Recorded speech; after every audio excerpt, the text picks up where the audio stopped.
Так, мен записьті қостым.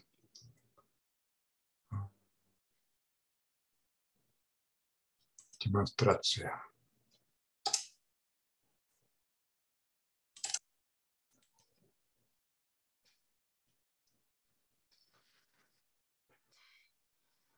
Баса берейік. Айттым, запись болып жатыр, сондықтан кешкен адамдар өздері көріп, запистен көріп нетіп жатар. Бүгінгі әңгіме Health Priority туралы компаниясы жөнінде. Енді мен өзімді қысқаша ғана таныстыра кетейін. Менің атым Амиров Нұрлан болады. Менің жасым 62-де. Мына компанияда істегеніме 1-2 айдай болды. Мен не себеппен бұл компанияға келдім, сол жөнінде айта кетейін. Енді Health Priority компаниясы, мына экранда көріп отырғаныңыздай, президенті Лю Тин деген азамат, қытайлық, бірақ Ресей азаматы. Бұл компания әр адамға денсаулық сыйлайды деп айтуға болады. Жай ғана емес, енді бұндай компаниялар жетіп артылады. Жалпы денсаулыққа байланысты жалпы компаниялар көп қой. Әсіресе мынау жаңағы түрлі қазір бальзам, жаңағы БАДы дейді, дәрі-дәрумен, содан кейін кейін кезде өте қатты нетіп жатқан спрейлер тілдің астына шашып жаңағы нететін сондай компаниялар жетіп артылады. Ал енді мына компания денсаулыққа байланысты болғанымен өзінің бір ерекшелігі бар. Қандай десеңіз, бұл компания жай ғана бір денсаулыққа байланысты бір дәрі-дәрумен емес, өте көп түрлерін ұсынады. Оның ішінде жаңағы приборлар бар, оның ішінде жаңағы нелер бар, жеже түрлі жаңағы қалай деп айтуға болады. Мына технологияның үздік үлгілері, міне осыны жаңа ұсынып отырған компания Health Priority. Мына қазір бәрін айту мүмкін емес, енді 40-тан астамы бар. Мен бір 5-6 түрін ғана айтып өтейін. Мынау активатор клетік деген. Активатор клетік деген өзі бір шаш кептіретінге ұқсайды, фен дейді ғой, соған жаңа ұқсайтын зат. Бұның жаңағы несі квантовый технологияны қолданып, мына денені суық ұстақпаса ең бірінші суықты шығаратын жаңағы керемет зат. Содан кейін бұл жаңағы сол ана технологияның арқасында мына өлі клеткаларды жаңағы восстановить ететін сондай функциясы бар. Мына бетке безеу, не болмаса бір жаңағы бір дақтар, не болмаса бір папиллома дейді ғой, өседі. Соларды кетіруге керемет әсер. Бұл енді мына қазіргі соңғы технология қолданғанның арқасында. Келесі очки. Мына компьютерда көбінесе қазір жастар болсын, үлкен болсын, кіші болсын, компьютерде отырамыз, телефонда отырамыз деген сияқты. Бұның бәрі жаңағы облучение, көзге әсері бар. Мына очки сол жаңағы көгілдір сәуледен бірінші сақтайды көзді. Екіншіден мына душка дейді ғой, мына очкидің өзін жасалған несі материалы. Ерекше материал графен деп аталады.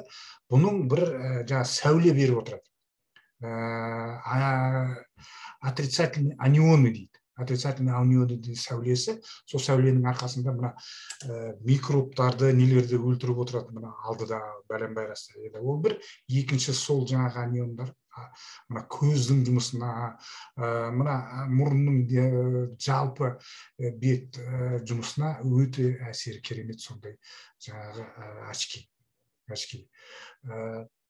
Мына аллергетиктерға, қазіргі өте қатты жаңа нетіп жатқан аллергия ғой. Сол аллергетиктер таң қалып жатыр ғой мына очкидің әсеріне. Анау жаңағы сол отрицательный аниондар, сол жаңа неге керемет әсері, әсіресе аллергия жағынан қатты әсері бар екен. Мына коррекционный стельки туралы жеке өзін ғана 1 сағат әңгімелеуге болады. Мен таң қаламын, не деген сондай жаңағы ойлап тапқан мына затты. Бұны жаңағы мына коррекционный стелькаға 2 патенті бар екен. Ойлап тапқан адам. Бірінші өзінің жаңағы непосредственно технологиясы, екіншісі мына стельканы жасалған материалға. Ең басты сразу айта кетейін, мына стелька адам аяқ киімнің ішіне салып бұны басып нететін болатын болса, адамға кәдімгідей күш пайда болады. Бұл туралы неше түрлі видеолар бар. Бір минут осы стелкінің үстінде тұрған адам кәдімгідей күш пайда болады. Даже мына бармақтың үшіне дейін күші басқаша болады. Ол дегенің мына стелкіде 20 000 массажный точкаға әсер ететін мүмкіншілік бар екен. Ол бір. Екінші, стелкінің өзінің материалы бір электромагнит облучение береді екен де, мына бүткіл дененің қан айналымының орнына келтіреді. Ол бір. Ана дұрыс аяқтың дұрыс тұрғанның арқасында бүткіл адамның скелеті түзеледі. Ол дегеніміз мына аяқ былай тұрсын. Позвоночник, мына омыртқаға дейін, анау неше түрлі бел ауруы, анаудан остеохондроз, мына иық ауырғандардан айырылып жатыр адамдар. Осы мына бір ғана стелкіде. Тағы да бір айтатын кереметі, стелкіні киіп жүрген адам біраз уақыт кисе, мына стелкі түсін өзгертеді. Қызыл, жасыл, ақ болып. Сол өзгергеніне қарай, жаңа таблицасы бар, қай жерің ауырады. Асқазан, жүрек, бас деген сияқты соның бәрін анықтауға болады. Енді ойлансаң, миға сыймайтын зат. Бірақ осы міне бар. Осы компания осындайды ұсынып отыр. Келесі енді бұл да керемет зат. Сауна. Кәдімгідей ванна комнатасына жаңағы сыйып кететін сауна. Спокойно адам кіріп, мына мойны ғана, басы ғана шығып отырады, тоққа қосып. Бірақ тәге бір пар не болмаса бір жаңағы тоқ арқылы жылытпайды денені. 77 тас бар. Турмалин жаңағы нефрит деген тастарды қолданады. Ол тастарды жаңағы тоқпен әсер еткен кезде бұларда жаңағы анион, отрицательный анион дейді, соларды жаңағы излучать етеді екен. Сол арқылы бүткіл дене қызады. Мына денедегі тұрып қалған суықтың бәрін алатын. Ол бір. Екінші, мына массажбен айналысатын адамдарға таптырмайтын зат. Кәдімгідей массажбен өзі айналысатын адамдар келіп көріп, мынау бізге өте қажет зат деп жатыр. Екінші, спортсмендерге таптырмайтын зат. Спортсмендер денсаулық қойды. Байқұстар 5-6 сағат моншаның ішіне кіріп алып, жүректі жаңағы қинап, шыдап отырады пардың ішіне. Мына жерде ешқандай жаңағы басың бос болғаннан кейін жүрекке аса қатты әсер болмайды, бірақ су болып ағады ішіне кіріп отырған адамға. Міне осындай зат. Су тазалайтын зат. Су тазалағанда енді қазір неше түрлі фильтрлар өте көп жетіп артылады. Мынаның ерекшелігі бұл жаңағы суды водородпен қосымша водородпен жаңағы байытады. Мына жаңбырдан кейін гроза дейміз, не дейміз, озон деген пайда болады. Ол жерде жаңағы 2 кислород, 1 водородқа атом жиналады. Мына жерде наоборот. Ал енді ондай суды қолданған адам жаңағы бүткіл организмді біріншіден тазалайды. Мына асқазан жүйесін орнына келтіреді. Және де мына денеден неше түрлі шлакты нені тазалануға, жалпы организмді тазалауға әсері өте мол. Бұл мынау енді стационарный дейді ғой, үйге қойып қоятын жаңағы. Бұның енді кішкентай ғана портативный дегені бар. Бөтелке сияқты зарядкасы бар, несі бар, кәдімгідей тоққа қосылады. Оны қосып қойып, ана ішіне су құйып қосып қойғаннан кейін, бір 5 минуттан кейін ана су ішсе, ол судың жаңа составы мүлде басқа болады. Организмға сіңімділігі басқаша болады. Мынау ауа тазалайтын зат. Фильтрлар тұр, серебряный не деген фильтрлар. Бірақ та бұның ерекшелігі бұл жерде жаңағы титановый наконечниктер дейді. Сондай технологияны қолданады, анау найзағай ойнағандай. Соның арқасында бұл жерде де жаңағы отрицательный анион дейді.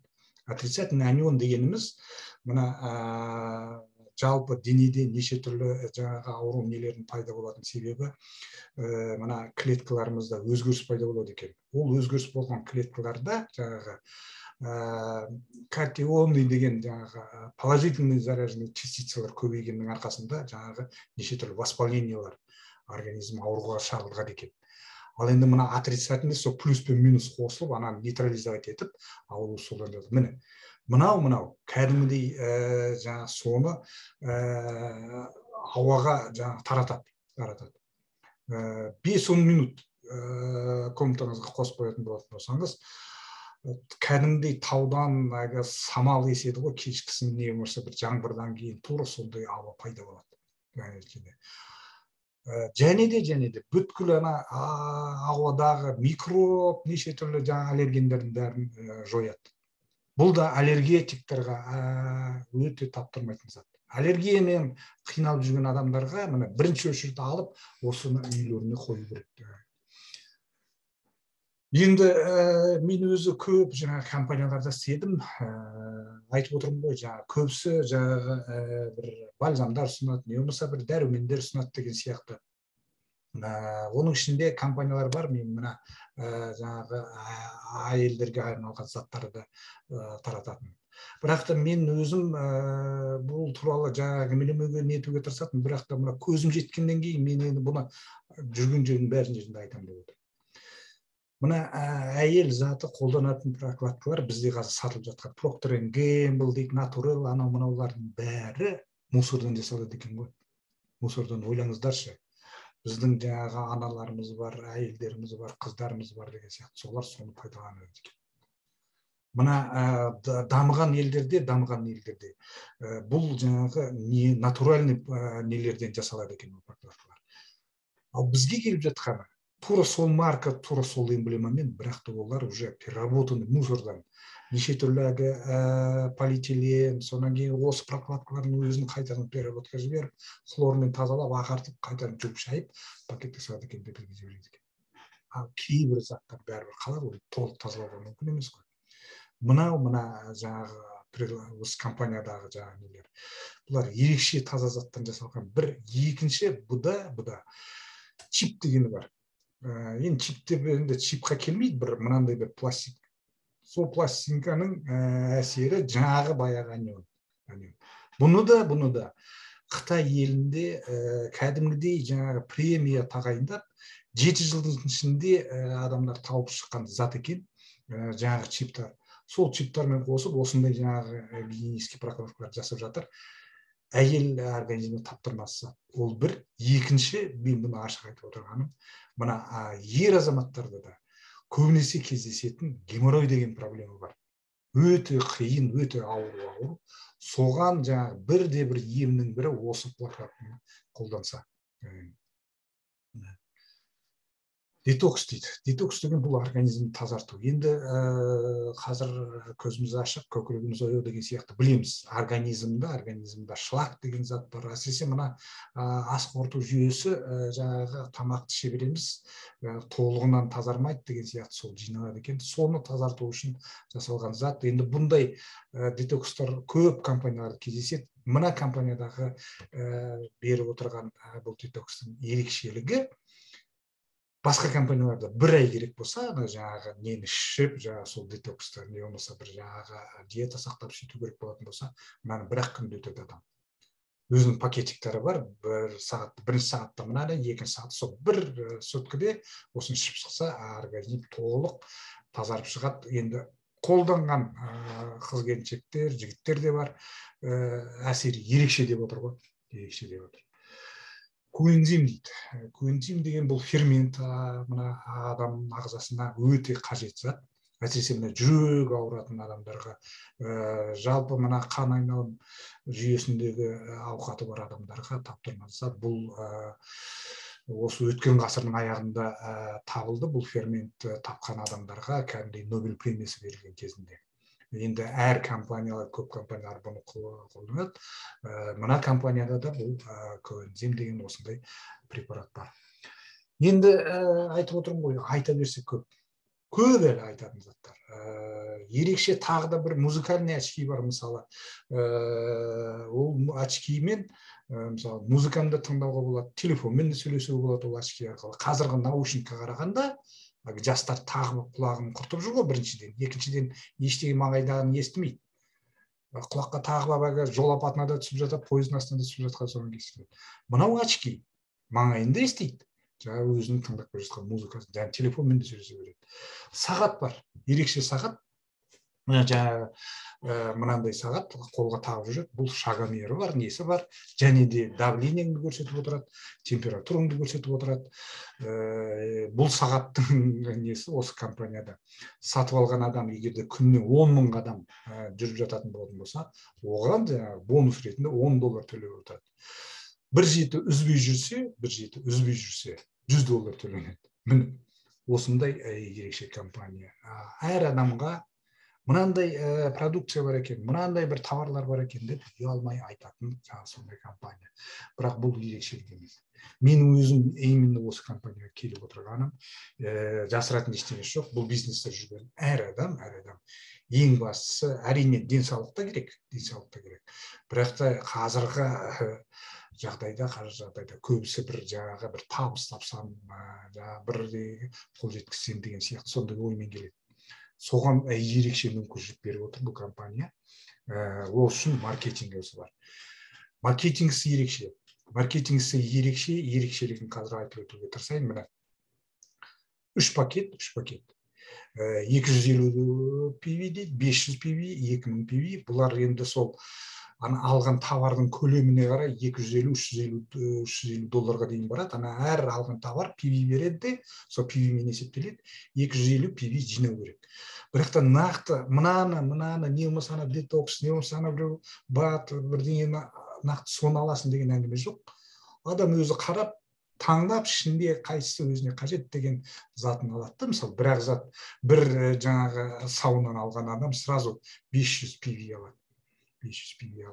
Деген сияқты. Соны алады да, жаңағы маркетинг бойынша жаңағы неше түрлі табыстарға қол жеткізеді. Мына пакеттердің ерекшелігі, әр пакет жаңағы табысты шектейді. Күндік табыс. Bir күнде $250 аса алмайды егерде старт пакетін алса. Ал табысы одан артық болуы мүмкін, қазір ол маркетингтен түсінесіз.